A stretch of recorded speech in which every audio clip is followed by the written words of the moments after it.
Welcome to Stay Grounded with your host, me, Raj Jana. I'm the founder of Java Press Coffee Company, and my life changed after my mentor died with 3 months left until retirement. That experience inspired me to start a personal journey to discover how we can all live a purpose-driven and meaningful life starting today. I interview people from all walks of life to discuss happiness, success, and fulfillment to uncover powerful takeaways that empower you to stay grounded and make daily happiness and fulfillment a reality. In addition to these weekly episodes, we share discussions, insights, and deeper concepts in the official Stay Grounded Facebook group, where aspiring life enthusiasts like yourself can connect and ignite passion for life together. To join this free community, please visit www.rajjana.com/stay grounded. So thanks for joining me today. Now, let's get to grinding.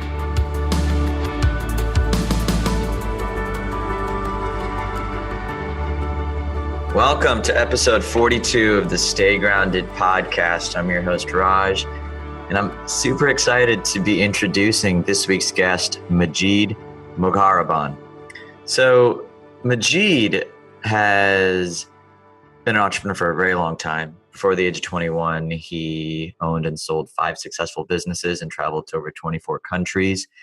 The past 7 years, he's mentored hundreds of business owners, including a 2-time Olympic gold medalist and an MVP, professional football player. But his life wasn't always that way. He came from an immigrant background, and this story is one of him going through the peaks and valleys of identifying passion and love for life and how to infuse it into day-to-day living. Majeed has got such an incredible perspective just because he works with people from all around the world. His current venture is a company called Expert Speaker, where he helps experts make a bigger impact through public speaking. And so he works with some of the most incredible entrepreneurs and icons around the planet. And because of that, he's got a very well-rounded perspective on what makes people live with passion. And so this entire episode, we went on a journey of really exploring what passion was, how you can infuse it into day-to-day life, how to bring back life into your world if you feel like you've lost it through your work or through your relationships, and how to really treasure what matters in life. And so it was just an incredible honor for me to have Majeed here. And so I can't wait for you guys to experience him in all of his glory.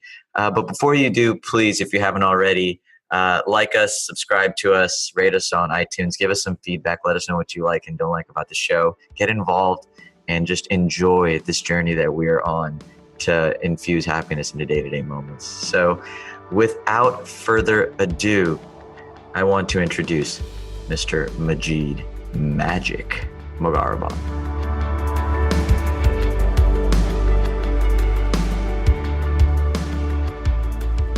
Hello. Welcome to another episode of the Stay Grounded podcast.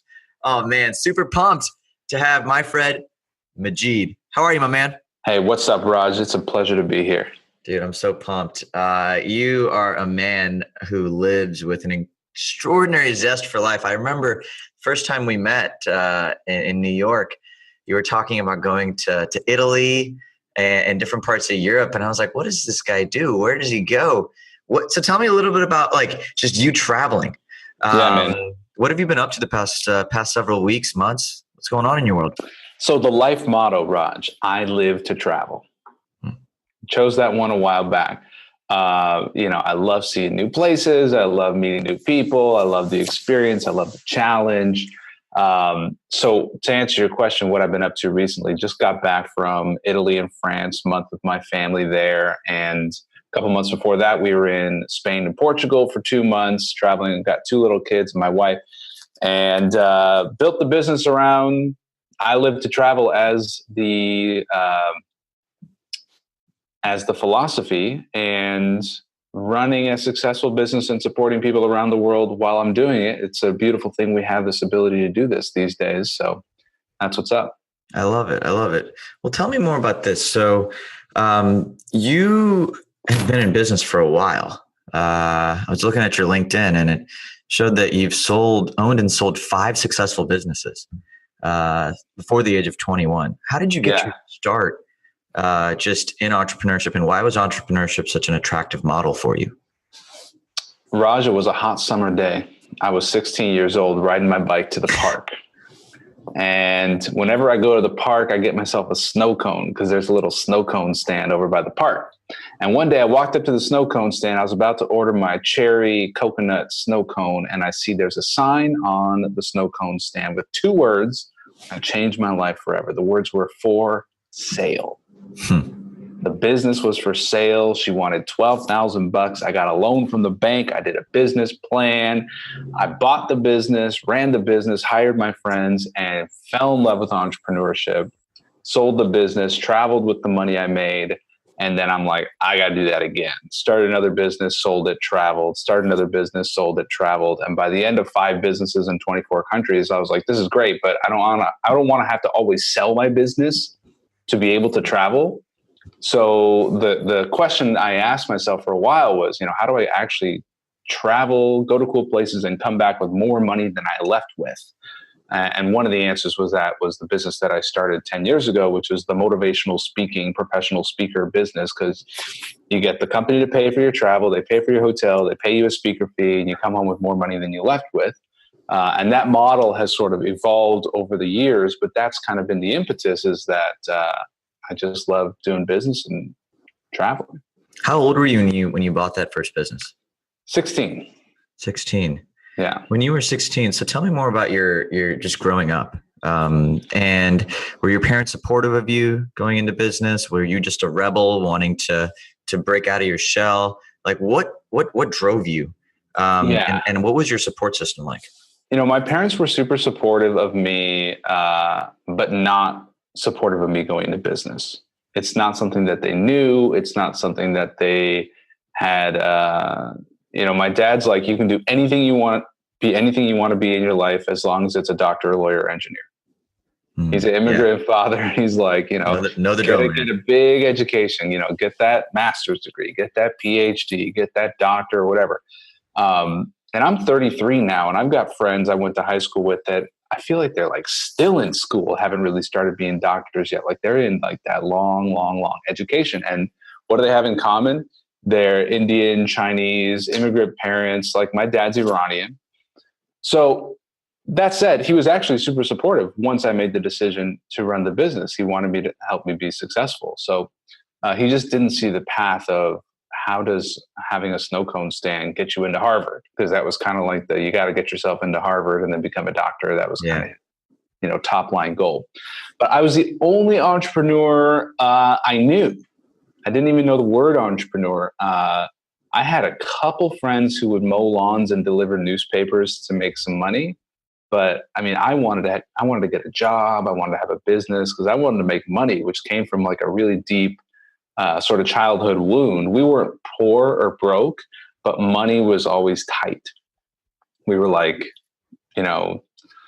just worried about spending money. So I was like, maybe the solution is make a lot of money, and then I won't have to be worried about spending money. Turns out it's a little bit more complicated than that, but that was kind of my driver, is like, if I can just make a ton of money, then I won't have to be stressed out about it like my folks are. Why is it more complicated than that? So I made a lot of money and I thought that was going to solve my problems, but I actually continued to worry about money. Even with 6 figures in the bank account in cash, I was still worried. Like, what if, and still worried about spending money. And there's issues like, do I feel like I deserve to buy or spend this thing? I did some work. I hired a coach, did some therapy, and one really weird idea that I had, but I realized this was like for sure a money belief that I have, is that when my mother, when I was young, my mother would say to me, you're going to grow up and be very successful and make lots of money, and then you'll be able to take care of me when I'm sick and old. And she would tell that to me over and over. And I just thought, that's what's going to happen. Mom says it's going to happen, right? And what I realized in this work that I was doing on my mindset was that I was actually trying to prevent that exact scenario, because I had combined in my mind, make money means mom is old and sick and I have to take care of her. I don't want any of those things. I don't want mom to be old. I don't want mom to be sick. And I certainly don't want to take care of mom. So if I just stay broke, then that'll never happen. That was kind of like my weird psychological miswiring of that idea. Right. And so, really understanding where these beliefs come from, like, do we deserve to have money, and is it fair to charge when I'm charging? And really understanding those beliefs is a big part of doing the work that it takes to actually feel comfortable with a little bit more wealth. How do you think, and you've spent a lot of time clearly exploring the depths of your mindset and your relationship with money and fear and just daily living in general. How do you think passion infuses or complicates the narrative that you might speak to yourself? Like, oh, I'm really passionate about this, so I can do this, or I'm not passionate about this, so I have to charge this much. Like, how do you think passion fits into this equation of life that you're currently creating for yourself? Great question. Passion is really important to me, but I think it's sort of an incomplete strategy to say follow your passion and everything else is going to work out. One thing one of my mentors taught me early on is what he calls the map to the money spot, and the MAP stands for market, aptitude, and passion. And market is solving problems for people that they're willing to pay for. Aptitude is doing what you're good at. That's a strength or a skill for you. And passion is doing what you love. And he gave me a test for each one. So the market test is, do people pay for it? If they don't pay for it, there's not really a market for it. The aptitude test is you ask yourself, what comes easily for you that's hard for most people? And the passion test is an interesting one, is what can you do that an hour feels like 5 minutes? Time, the relative feeling of time, like 5 minutes feels like an hour when you're filling out forms, when you don't love filling out forms, right? If that's like not really your passion. So to do all three, market, aptitude, and passion, you're getting paid to do what you love, and it's easy. You love it, you're good at it, so therefore it's easy to you, and you're getting paid. And so I look through the lens in terms of my work of what area of my business am I most passionate about? What area of my business is easiest for me because it's a skill that I've developed, or it's an aptitude that I have? And what area of my business has the most value that when I solve that problem, people are willing to give me the most money, or the most solves the biggest problems, right? And that's how I prioritize all the opportunities that come my way. I think that's a brilliant answer for starters, because I think that's such a great framework to look at just anything you're doing. It's almost like a filter you can just look through and see if this is the right opportunity for you. Yeah. Now, I want to ask, just on the concept of passion, how do you think struggle and passion go hand in hand? Interesting. Yeah, that reminds me, something I left out of the model is what happens when you only have 2 out of 3. So if you have passion and aptitude, that means you love to do it and you're good at it, but you don't have market. That's called a hobby. You love to do it, you're good at it, but you're not getting paid for it. That's a hobby. Nothing wrong with hobbies. That's just not a business. What if you are passionate about it, there's a market for it, but you're not good at it? That's called a dream. You love it, there's a market, but you're not good at it. That's the easiest problem to solve. You develop the skill, and you can do it. The problem that I see a lot of people fall into, and I have friends, I have relatives, and it's part of my life's mission to take people out of this trap, which is the market, aptitude, and no passion. And that's what I call a soul-sucking job. You're good at it, you can get paid for it, but you don't love it. So the struggle, to answer your question, struggle versus passion. What you learn, when you're highly ambitious, you have goals, right? You learn about setting goals, and they got to be specific and measurable, attainable, realistic, time bound, and all this. You set these goals, and then you work towards it, and you work towards it, and you work towards it. And then the moment comes where you achieve the goal, and then it's the moment after that moment. And that fleeting moment of achieving the goal was supposed to be like, that's what was going to make you happy. But then there's the moment after that, and life goes on. And what you find out over time of achieving a bunch of goals is that life is the journey towards achieving the goal. Life is not the goal achievement moment. And as a ambitious, driven person, you set all these goals, and what you notice is that the more you look at your goals, the more you realize I'm here, but I want to be there. And there's a gap to where, and I don't feel good about where I'm at now because I'm not where I want to be, which is those goals. And that puts you in a constant state of like trying to run faster on a treadmill. Yep. If you want to experience the feeling of happiness and the feeling of progress, what you do is you look at the distance between where you're at now and where you came from. And that gives you that appreciation. Is like, man, I've actually come pretty far. So you got to practice that a little bit more frequently during the journey so that you can appreciate it. How has your own struggles in life helped you define your passion? Well, this fear of not having money, very powerful driver, but doesn't really make for a good day-to-day existence, right? Yeah. The struggle has been saying yes to opportunities that I don't have the passion, but I have the aptitude and I can make money. That's those soul-sucking jobs that I found myself into.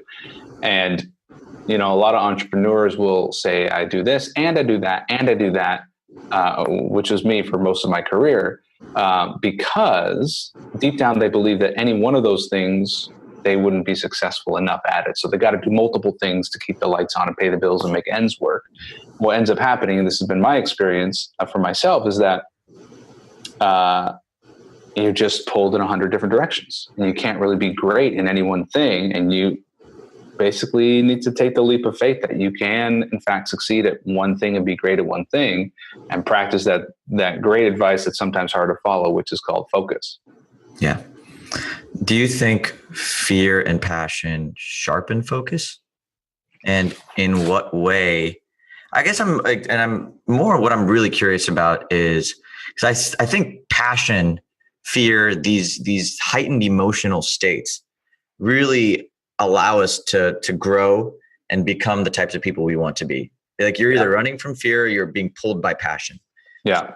How do you talk to somebody who doesn't have these things in their lives?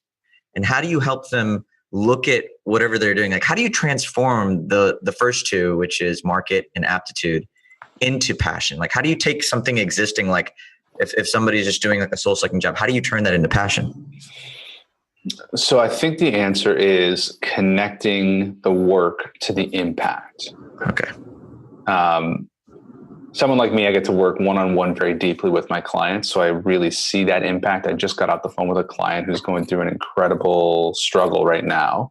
And I see the work that we're doing is having some amazing growth, and that's creating all sorts of turmoil.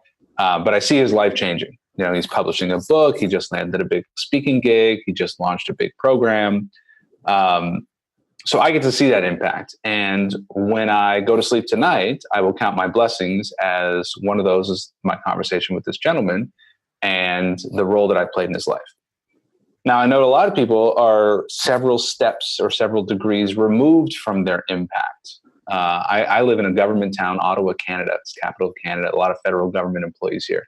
And I've had this conversation with some of them where they'll say, they're working on a project or a policy or a program that just one day the government will change and the program gets shut down. Or they're working on something that's really not going to see the light of day for possibly years, and they don't really see who's benefiting from their work, and they can get quite disengaged because of that connection to their work. So the trick is to get their passion and connection is to find somebody whose life is going to be changed by the work that they're doing. They might be proofreading a policy that's going to be submitted for review, et cetera, right? But if you can say, okay, what is the impact on someone's lives and connect with their life emotionally, I think that's where the passion comes in, and you can feel that purpose. So it's almost like developing empathy. Exactly. So how do you think, so for somebody who hasn't stepped out and begun this exploring self-awareness, because empathy is a product of self-awareness. So like, how do you begin that journey of starting to want impact or crave impact? And why is, like, I'm trying to get to the core, because there's so many people on this planet who live day to day and hate their work and hate their jobs. And I've always believed that if you can just find a way to see why your job is meaningful, then you'll be able to find purpose and passion through the work you do. Yeah. So how do you develop that skill set to begin seeing just the greener grass on the other side?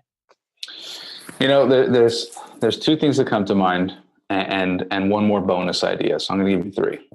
The two things that come to mind are the belief that we are all one.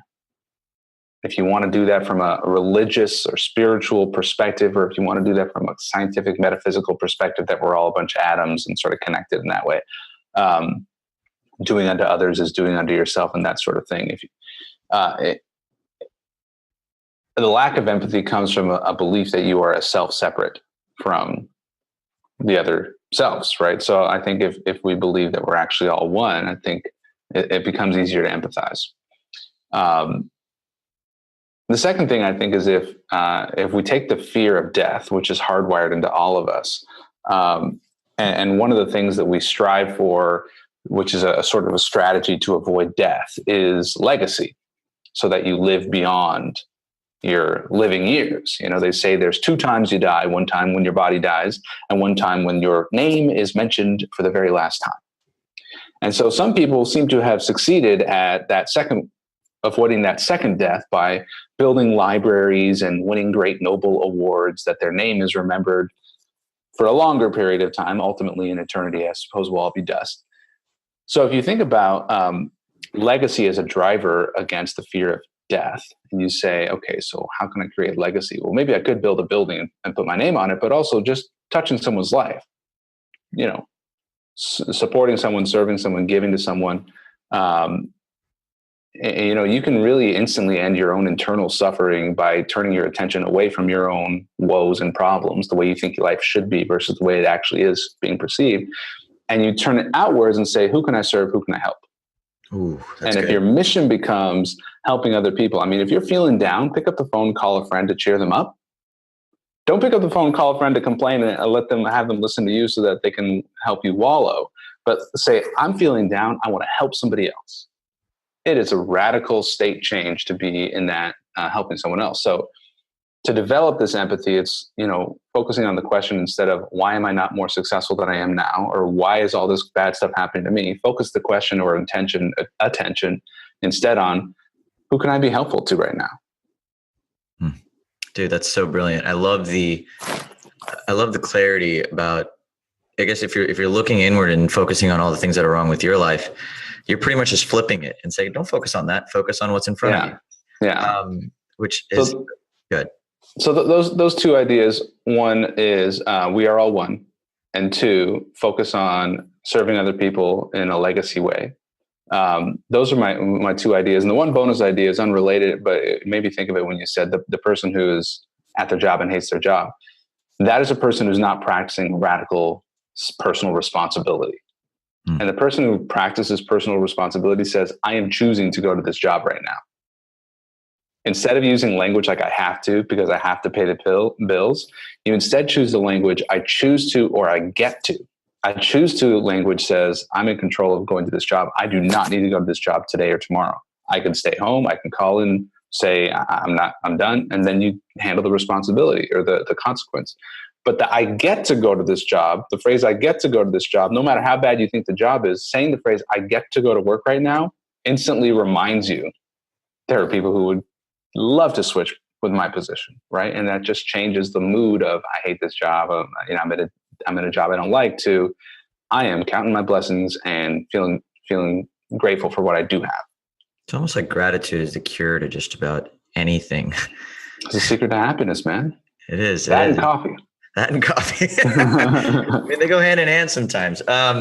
So let me ask you this: when you grew up, like growing up, like you became a successful businessman, did your parents' experience of life change after they saw you become successful in business?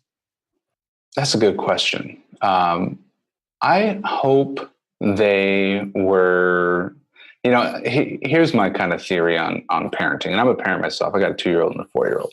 And I feel like our job as parents is to make sure the kid survives. Like deep down, that's what we want, right? And my parents' strategy for that was make sure he gets a good education, make sure he goes to university, make sure he gets a safe, secure job so that at least he can handle his, take care of paying his bills or whatever. And I think probably a second priority would be make sure he's also happy, right? But primarily make sure he could like take care of himself. Yeah. So I think my parents were happy to know that I'm taking care of myself. I'm doing I've got some of the classic milestones of progress. I'm married, I own a house, that sort of thing. Although from their perspective, I don't have a job. And, and they would be worried. And sometimes I am also worried because every day I sort of wake up unemployed going, all right, how am I going to generate value, make money today and tomorrow? Yeah. And they've been fortunate enough to have those long-term secure jobs with pensions and that sort of thing, which is not the reality for a lot of people these days. So, I was recently able to do something that I'm very proud of, that feels like a milestone for me. I always had this dream, I'm going to take my whole family on a cruise. I didn't do that, but what I did do is I invited my whole family to come to Canada, and I'm going to buy everybody's flights. And I did that, and they're coming next weekend. And awesome. To me, that's the answer to the question, what would you do when you have lots of money? It's like, I want to spend time with my family, and I want them to be in my home with me. So let's make that really awesome.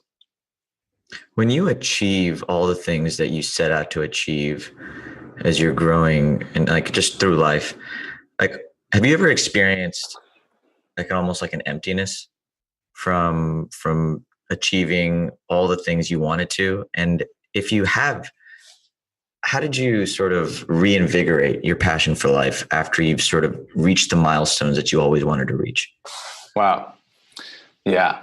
2.5 weeks ago or so, I woke up on a Sunday morning to an email that I've been wanting to receive for at least 5 years. And it said, congratulations, you've been accepted into a TEDx talk. And I want to share my story about storytelling. And so anyway, I had like a surge of happiness and a celebration. And then about 25 to 30 seconds later, I was like on to the next email. And it was remarkable how little time I spent appreciating, celebrating. That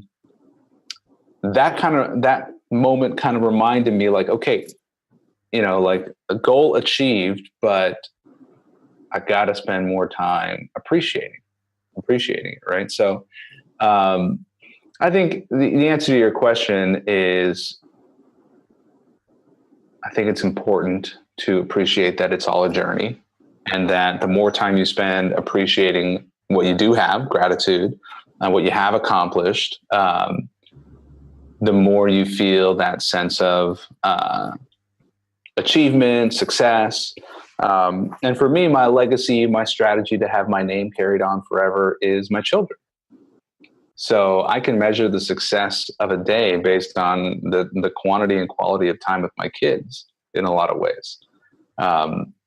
So that's one thing that always brings me back. And I remember I was in a gym working out with my buddy, and I was going through this kind of a legal battle, stressing out about it. And my buddy's also a father, very successful entrepreneur. And he says, dude, I have a solution for you. And I thought he was going to recommend a lawyer. He said, you need to hold your baby. He was just like, hold your baby, dude. You will realize that this is going to blow over and it's not that important. And at the time I was like, no, you don't understand. Like, this is like ruining my life. And now this is like 5 years, or no, it must be like 4 years later. Nothing happened. Like, it was nothing, it was good advice. It's amazing. It's almost like your mind generally just goes to that fear mode, or that like survival instincts, right? Why do you think holding your baby in your hand made everything better? Perspective. It's just perspective. A good question to ask yourself is this even going to matter 5 years from now? The answer is usually no. With that quality time that one of my priorities, or let's say it's a very high priority, is to really be present and with my kids. And so perspective is like, that's what really matters to me right now. Yeah.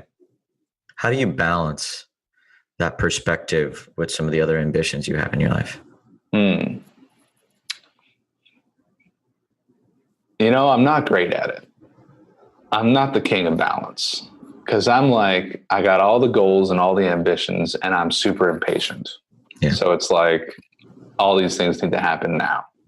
And, I'd love to say I got a 30-year plan and it's all rolling out very smoothly. But I think when I do feel impatient about all these things and I lose track of, the things that you take advantage of because they're constant, like close friends, close family, my kids, my health. It's like, yeah, I can worry about my health later. Oh yeah, I can worry about my kids tomorrow. They're not going anywhere. Then one day leads into another where it's like all work and no, investing in those things that are truly important, which is, spending time with family, spending time with your health and that sort of stuff. So I think just having a longer perspective on things take time and enjoy the journey, enjoy the process is what brings me back to realizing it's like okay to not have all the goals achieved instantaneously. Was there a rock bottom moment that made you have or helped you clarify what was really important for you in your life?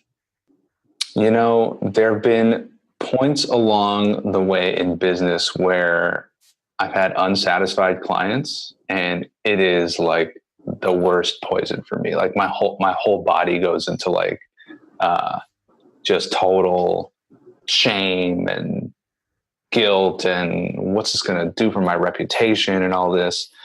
And those are the hardest moments for me because it just brings up a ton of fear and that sort of stuff. And it's impossible to satisfy everybody, clients or otherwise. And we continuously to get better. And there's, one thing that I've kind of grown into in my own wisdom is under promise and over deliver. Mm-hmm. And where I get in trouble is when I over promise and under deliver. So to stay mindful of that, even though I'm extremely confident in my ability to do great things for my clients, sometimes it doesn't work out. So I have to make sure I manage expectations that way. So those are the moments that I think of when I think of rock bottom. It's like, it's not like I was down and out of money or anything, but I would feel like I would wake up in the morning and say, I should shut down my whole business. I should refund everybody. I should cancel everything. And I don't know what I'm going to do, but I can't do this for another day. And what keeps me going is looking back and appreciating how far I've come and taking things one step at a time. So that's how you transform those moments of fear, guilt, anger into positive channels? Honestly, Raj, I can remember those moments and I would get down to sort of physiological strategies for my body. I would be like, I need to go on a walk.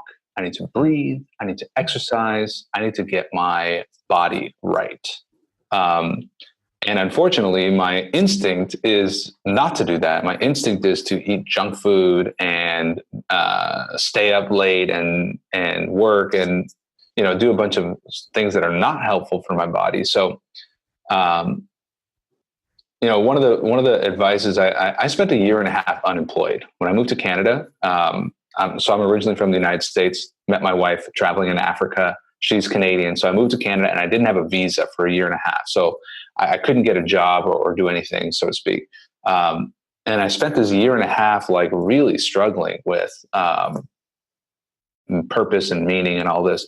And I was listening to a podcast called 48 Days to the Work You Love by Dan Miller. And he would recommend over and over, get to the gym. One of the best job search strategies is get yourself to the gym and take really good care of your body, because that's going to help you with your mindset. It's going to help you with your confidence, etc. And I really took that to heart. So literally hydration, sunshine, like letting sun touch my skin, and like walking and breathing would be what actually worked to boost my mood. It wasn't like crossing things off a to-do list or working an extra hour to feel more productive. It was like basically taking care of my body. How good are you at that now? Do you have routines and rituals and structures in place to take care of yourself more, or is it something that usually falls by the wayside, and then you kind of have to give yourself this talk again to get you back on your feet? It comes and goes, honestly, Raj. What was a game changer for me this year was investing in some support around it. Hired a guy to just help me clean up my diet and take a look at what I was eating and make some recommendations. I have a food service that they have the code to my door, and they walk in, drop off 2 meals and right in the refrigerator and leave. So I have like food magically appearing. I have magically appearing food in my refrigerator. And I do have a personal trainer who comes to my house twice a week. So like I'll be I'll have a packed calendar, packed schedule, and the doorbell will ring and I'll be like, oh, right, workout. Yeah. Because for years I would schedule the workout and be like, oh, that's a thing that I don't have to do right now. I'll catch up on other things. Right. So I made it a thing I have to do by a person ringing my doorbell and saying, we're working out now. So those are things that I probably couldn't have afforded years ago. When I was a lot more tight on money. The thing that would work for me is scheduling a workout with a buddy and having that consistent, because I can cancel on myself and just beat myself up about it, but I'm not going to cancel on my buddy. Yeah. So that's just how it worked for me. So accountability was almost like the thing that gave you structure when you didn't have anything. Yeah. And I don't make decisions around food now as much. And I don't make decisions around exercise because I sort of made those decisions as I set up those services. So that's one of the things is like, if you're constantly deciding what should I eat today, or if I'm constantly deciding should I work out now or not, you get to this decision fatigue. And I tended to default to the less healthy choice. Whereas if you're like, yeah, you got that accountability, you made the decision, it's built into the calendar. That's where I started seeing success. 100%. I'll always remember the day that I started like actually eating the healthy food that I told myself I was going to eat. It was when I decided what I was going to eat the night before. Like I would plan it out. I'd be like, all right, this is what I'm going to eat tomorrow. This is what I'm going to work out tomorrow. This is like when I'm going to do it. And I would just plan it the night before, and then I'd wake up and I wouldn't have to think about it. And I think that decision fatigue thing is so real. Totally. In so many ways. And it's so much easier to fall into that trap when you don't have the habits already built. Right. Yeah. Like when you have the habits built, you can kind of will your way through, but when you don't, like so hard. So tell me more about your day-to-day life. Like you travel a ton. How do you keep yourself like just moving and on a ritual when you travel so much? Because that's one of the biggest problems I have with travel. I fall off my routines and the things that sort of fill my well up with like self-care and working out and eating right. Like, how do you balance that when you're on the go so much? I use a calendar a lot and I schedule things. And Europe was fun this year because I would take calls from 1 p.m. to 5 p.m. Eastern time, which was like 7 p.m. to 11 p.m. Europe time. So I'd spend the whole day with my family. So we've got our morning routine of the kids are waking up and we're brushing our teeth and we're playing games. And then we would have some sort of a outing or adventure scheduled for the day. And then I would have these back-to-back calls. I use a scheduling software so that people can just schedule and reschedule into my calendar so I don't have to constantly manage that. So the routines would be, what messes you up is when you wake up too late to your first appointment. And then you're in this like chaos anxiety state, like, oh crap, we gotta rush, right? So I know like I need like 2 hours before my first appointment. If I have less than 2 hours before my first appointment, I'm probably not having a good morning. Like I'm not doing sort of the shower, the eating, and the stuff I like to do first thing. So getting your mind right, and there's a product called the 5-Minute Journal, which I recommend to anybody. It says, what are 3 things you're grateful for? What are 3 things that you're going to do today to make today awesome? And what's your mantra for today? which is like I am feeling great and productive today or whatever. And then at the end of the day, what 3 things did you learn? Those are kind of lesson learns. And what were 3 things that you're grateful for? And that just gets your mind around programming yourself to look for gratitude, programming yourself to think about what am I going to do today to make it awesome, and then reflecting on the day, what went well, what could have gotten better, kind of stuff. When I don't look at tomorrow's calendar, I will sleep with a state of anxiety because there's a bit of uncertainty what's coming up tomorrow. So, I now dress. I make as few clothing decisions as I can. I basically have like a couple standard outfits and I just wear those. But before, I used to worry about what should I wear tomorrow? And that question was like a domino question for me to consider what's my day like tomorrow. So who am I meeting with? What's the weather like? And then I figured if I will choose my clothes the night before, that means I've done all the other thinking about the night or of the next day. So thinking about what are my meetings, I'm thinking about what's the day like, I'm kind of visualizing it. So that one activity of choose the clothes the night before had the effect of like getting me ready for the day. I want to go deeper on a concept because when I listen to you speak, you have a lot of just a very you seem like a very upbeat, passionate guy in general. And I think it's amazing, which is why I like hanging around you. But beyond that, do you think pain in your life is important? And because when it shows up, it doesn't feel the best. But just from your experience of going through pain, going through peaks and valleys, do you think it has a place in your life? And if it does, how do you normalize your relationship with it to where you don't look at it like the world is coming against you? The first thing is I was thinking I would love to live without pain. Honestly, I'm not a big fan of it. But what I learned about emotion that I find very useful when I have the presence to remember it and utilize it, is that an emotion is a signal to tell you something, right? And the basic emotions are like fear, anger, loneliness, sadness, frustration. And then so if I can observe my experience and ask myself, what emotion am I feeling? And give it a label. I am feeling scared right now. I'm feeling angry right now. And then ask myself, what is that signal telling me about this? I'm creating some sort of meaning around this situation, right? I'm telling myself a story about it. This emotion is signaling to me something. I know for sure that doing nothing is probably not going to change my reality. So maybe I need to do something. And taking action is just a great way to, take responsibility and get into it, right? Yeah. And so if there's fear, then that means I need to prepare. I need to get organized. I need to maybe write some stuff down and just gather my thoughts, or I need to research this a little bit. Let's get organized. If it's loneliness, it's okay, my body's telling me I need connection. How can I create connection right now? If it's anger, it's telling me something is important to me or my expectations are not being met. And maybe it's my expectations that I can adjust. That's going to solve this. So point being is pain is there to give you a signal, to tell you some information. And you can choose to act on that information, or you can choose to not act on that information.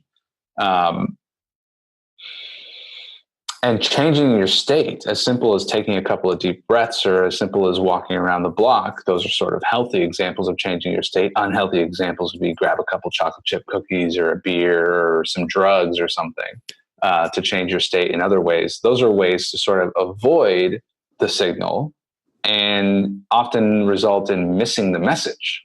You're missing the message of the emotion, and it's just going to come back and it's going to come louder. Until you hear the message and appreciate it and say, thank you for telling me that was something I really cared a lot about and that showed up to me as anger. So I appreciate that I care a lot about that. And this is what I'm going to do about it. That's a brilliant way of looking at it. I love how in tune you are with your emotions, man. You've got I can tell years of experience seasoning that. Majeed, I don't know how to say this, but you're just a freaking rock star, dude. Thanks, man. in many ways. I just love how self-aware you've become. Do you have any tips for people who aren't there yet and want to get there? Like, what's the first step to becoming more self-aware? The first step to becoming self-aware, I think, is to realize that the voice in your head is not you, and you can be the observer of your thoughts. You can write those thoughts out in a journal and look at those words on a page and be curious and say, that was interesting. I had those thoughts. So from a cinematography perspective, imagine you've got the camera out there filming you, and be the cameraman for a minute. So sort of observe yourself, and be curious that you are an animal with instinct that has evolved, and you've got a brain, and it's designed for survival. Your brain has highly prioritized survival as the number one concern. But as a person whose survival needs are basically met, and you're not, being chased and hunted, you need to kind of reprogram your mind for higher purposes. And reprogramming your mind and changing beliefs is, first of all, knowing that it's possible is a powerful insight to have. The analogy I like is imagine that a belief is like an article of clothing that you can take off and you can put on a different article of clothing. You could try on a different belief and take it off. And I think the most powerful beliefs are the ones that start with the words I am. One example of that is I was watching a podcast interview, I think, a YouTube video. And a colleague of mine, she's a coach, she's a speaker. She said, I consider myself an artist first and foremost. And what I'm producing is art. And my job is to make great art and help that art propagate and spread. And I thought, that is a powerful identity. And I'd like to take that on for myself. And I do now consider myself an artist. And I don't change my business card to say artist. I didn't update my LinkedIn profile to call it artist. But just having the identity, I am an artist, has changed the way I do my business, changed the way I work day to day. And so identity level belief changes can be very powerful. And it's as simple as telling yourself, I am successful. I am a good, whatever your role is in the world. When it comes to wealth, one of the things I started saying well before it was true was, good thing I'm rich. I'd get a big bill and I'd say, great, good thing I'm rich. And it was true to me when I would say it that way. Sometimes my limiting beliefs would come up and say, no, you're not, dude, you are broke. Good thing I'm rich is what I want to tell myself. And that's how I want to feel, right? Majeed, that was I can't, I built JavaPress when I was working a full-time job. That's when I started it. And I still remember when I first started, I was an engineer in my past life. And instead, one of the first things that I did was I would just start telling people I'm an entrepreneur instead of the engineer. And eventually I brainwashed my subconscious to just think I was an entrepreneur, and I started acting like an entrepreneur. I started being that, right? So I think what you're saying is spot on, dude. Man, you are amazing. I love every bit of insight you've shared here. Majeed, how can we support you? Where can we find, if people wanted to get in touch with you, how does that happen? If they wanted to learn more from you, just be a part of your world, how does that happen? Well, my mission is to help experts get their story onto stages and serve more people with their message through public speaking. And my website is expertspeaker.com. So you can help me by sending people who want to do more speaking and share their message over to expertspeaker.com. You can find us on YouTube and social medias and all that. You're more than welcome to send me an email, Majeed@expertspeaker.com. And Raj, I want to thank you for opening this conversation to a really meaningful, really deep philosophical conversation, and not just having the typical what do you do kind of stuff. And I really appreciated it. Dude, of course. I have one last question for you. In the midst of everything you've been through, from the peaks, the valleys, to where you are now, to just your entire journey, how do you stay grounded every day?